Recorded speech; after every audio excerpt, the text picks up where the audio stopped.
రేఖ, పద, నేను నిన్ను కోర్టు వరకు డ్రాప్ చేస్తాను. వద్దు రోహిత్, నేను ఆటోలో వెళ్తాను. అలా ఎలా? ఈరోజు నీ జీవితంలోనే చాలా కఠినమైన రోజు. నేను నీ ఫ్రెండ్ని. ఇలాంటప్పుడు నేను ఒంటరిగా వదిలేస్తాను అనుకున్నావా?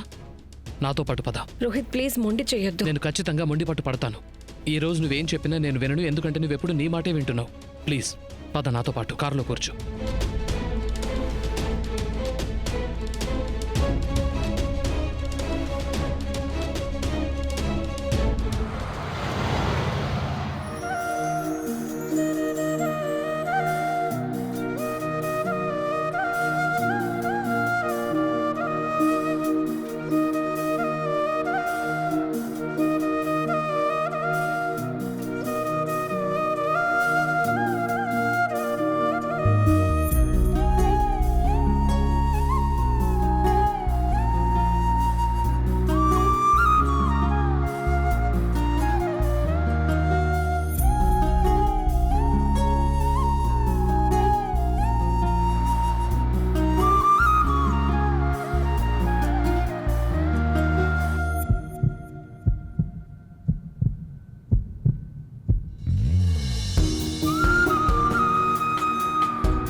సార్, మీ వైఫ్ ఎక్కడా?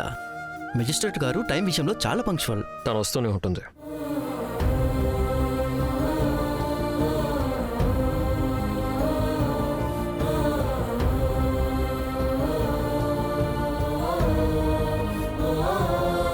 ఓ, ఈరోజు కలిసి వచ్చే అవకాశాన్ని మీరిద్దరూ ఎలా వదులుకోగలరులే.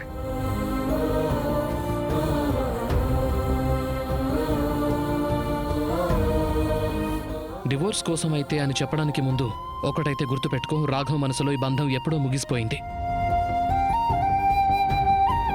ఇంకా జస్ట్ ఈ బంధం కాగితాల్లో ముగిసిపోవటమే మిగిలింది.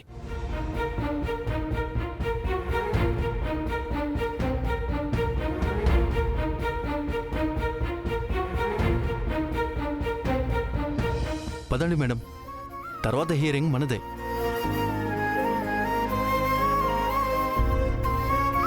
మీ ఇద్దరిలో ఎవరూ కూడా గత 2 హీరింగ్స్కి హాజరు కాలేదు.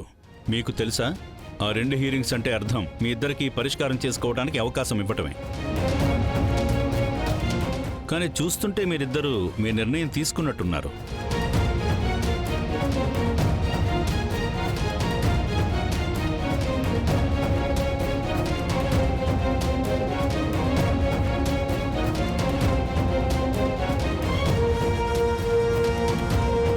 సో ఈనాటి ఫైనల్ హీరింగ్లో మీ ఇద్దరిని ఫైనల్ డెసిషన్ అడగాలి అనుకుంటున్నాను. మిస్టర్ రాఘవ్ సూర్యవంశీ, ముందుగా మీరు మీ డెసిషన్ చెప్పండి.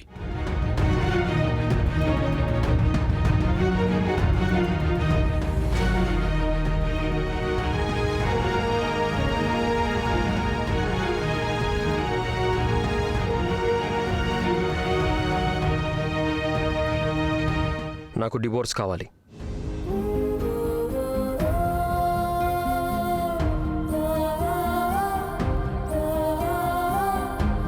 ఇదే నా ఆఖరి నిర్ణయం.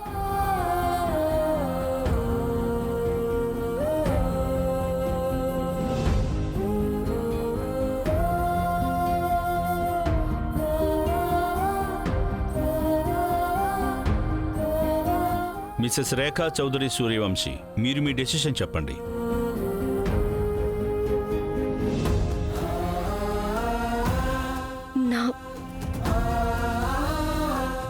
నా ఫైనల్ డెసిషన్ ఏంటంటే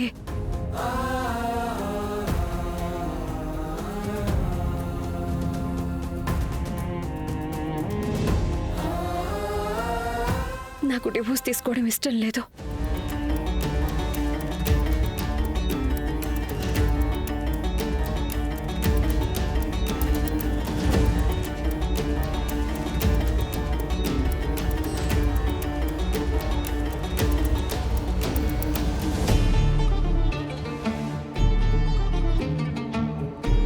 జడ్జి గారు ఒక నిమిషం. తను నిన్న సరిగ్గా పడుకోలేదు, అందుకే సరిగ్గా ఆలోచించలేకపోతుంది. అందుకే ఎస్కి బదులు నో చెప్పింది. ఏంటి ఈ నాటకాలు? మన ఇద్దరం డివోర్స్ విషయంలో అగ్రీ చేశాం కదా, మరి ఇప్పుడు ఎందుకు వద్దంటున్నావు? నాకు డివోర్స్ ఇవ్వాలని లేదు.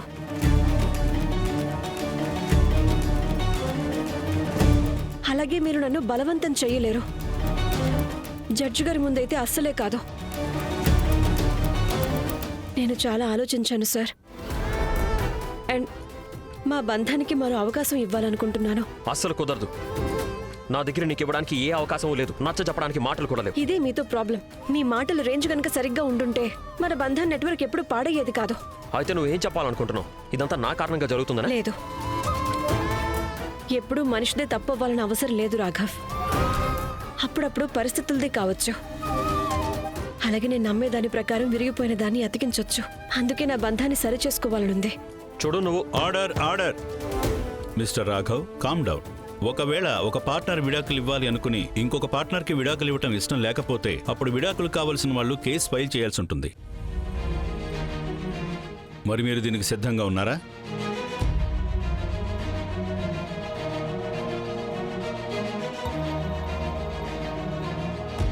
చూడండి, నేను మిమ్మల్ని వార్న్ చేస్తున్నాను. ఈ గొడవ చాలా కాలం నడుస్తుంది అండ్ కష్టంగా ఉంటుంది. ఇక్కడ ఎన్నో మాటలు పడాల్సి వస్తుంది, చాలా చూడాల్సి వస్తుంది కూడా. బహుశా అది మీకు నచ్చకపోవచ్చు కూడా. అందుకే కోర్టు మీకు ఇచ్చే సలహా ఒకటే, మీరు మీ నిర్ణయం గురించి మళ్ళీ ఒకసారి ఆలోచించుకోండి. మీ భార్య చెప్పారు కదా తనకి విడాకులు తీసుకోవడం ఇష్టం లేదని. సో కోర్టు మీకు ఇచ్చే సలహా ఒక్కటే, మీరు మీ నిర్ణయం గురించి మళ్ళీ ఆలోచించుకోండి అండ్ మీ బంధానికి ఇంకొక అవకాశం ఇవ్వటానికి సిద్ధంగా ఉండండి. The court is adjourned.